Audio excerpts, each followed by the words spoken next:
My hair is getting in my way. Year review. 2020 has been a very hard year, and movies are something we can usually rely ourselves on to help us comfort ourselves. However, 2020, there hasn't been that many new movie releases, so therefore, for this year, I'm going to do the top 5 movies of 2020. Because of the ongoing situation, it's been very hard for me to watch new movies consistently throughout the year. So therefore, I haven't been able to see all the movies I would like to see.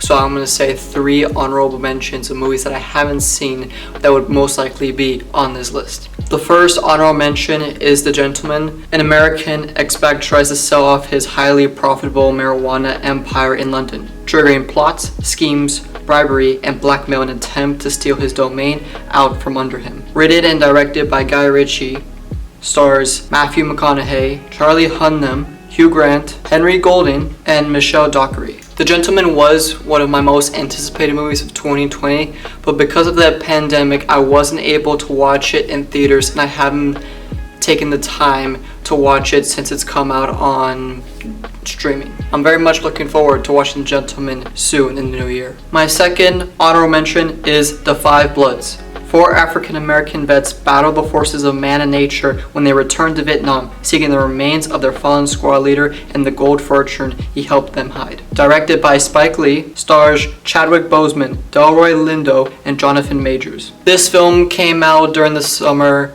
around the times of the riots, and it was a movie I really wanted to watch, but I just never came myself to watch it.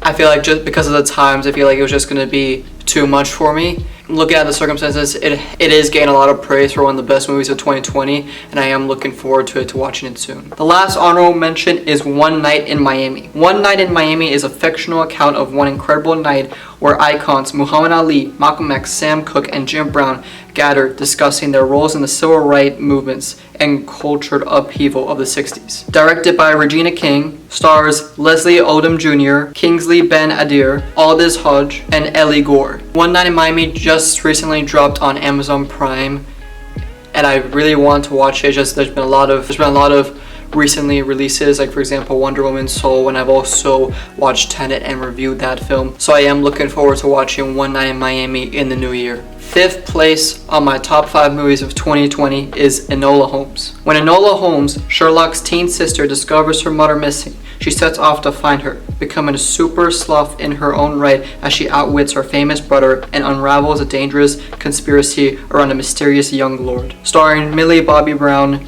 Louis Partridge, Henry Cavill, and Sam Claflin. Butchered that name. And as well directed by Harry Bradbeer. Enola Holmes came out in September of 2020, and it was a film we weren't expecting to come out, and it was a huge surprise because of how well made it was, and also it gives praise to his all-star cast in Billy Bobby Brown and Henry Cavill, because those two were amazing in this film. The one critique I give this film is I do not like how Enola Holmes, or Millie Bobby Brown's character, breaks the fourth wall countless times in this film, and it disrupts the tone of the overall film. Bad boys, what you gonna do? What you gonna do when they come for you? My 4th favorite movie of 2020 is Bad Boys for Life. Miami detectives Mike Lowry and Marcus Burnett must face off against a mother and a son pair of drug lords who wreak vengeful havoc on their city. Stars Will Smith and Martin Lawrence. Bad Boys for Life, the 3rd movie of this amazing franchise,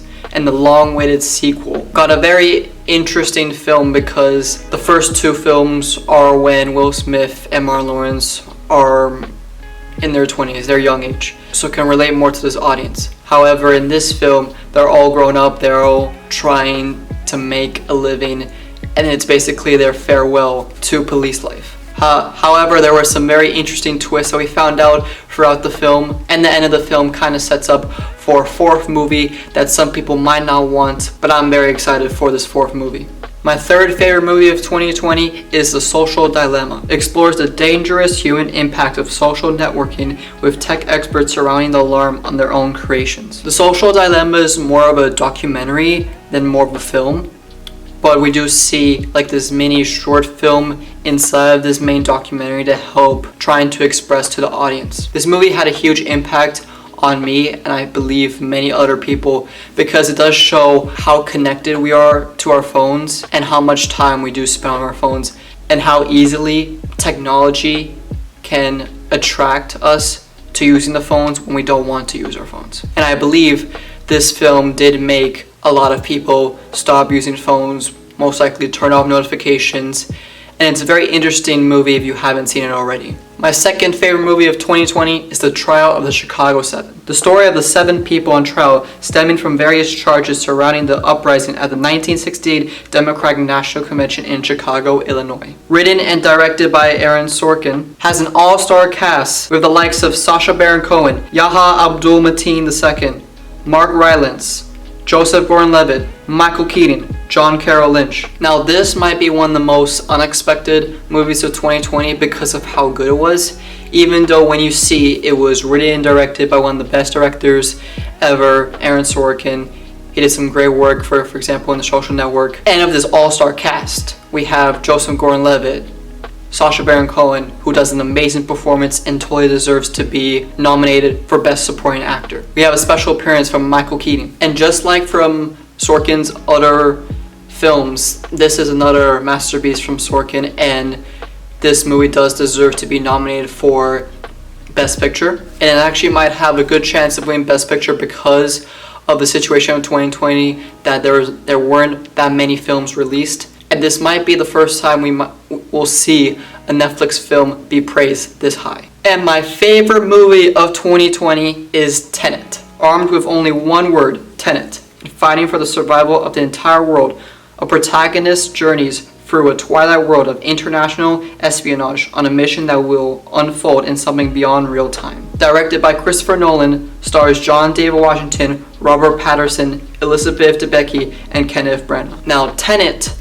was my most anticipated movie after the pandemic hit because it was one of the movies that was delayed, but the release date was still in 2020, not like other films like, for example, Black Widow, James Bond, and others. And I'm kind of forced to have to put this on first place because it's a Christopher Nolan movie and we didn't see a lot of competition for Tenet. Overall, this is an amazing movie with some amazing visuals and cinematography. The one thing I don't really enjoy about this movie is how complex the plot is, and sometimes it can be very hard to follow. So that's my top 5 movies of 2020. If you have a different list of mine, make sure to leave it in the comments. And also, don't forget to subscribe for more movie reviews. I'll see you in 2021.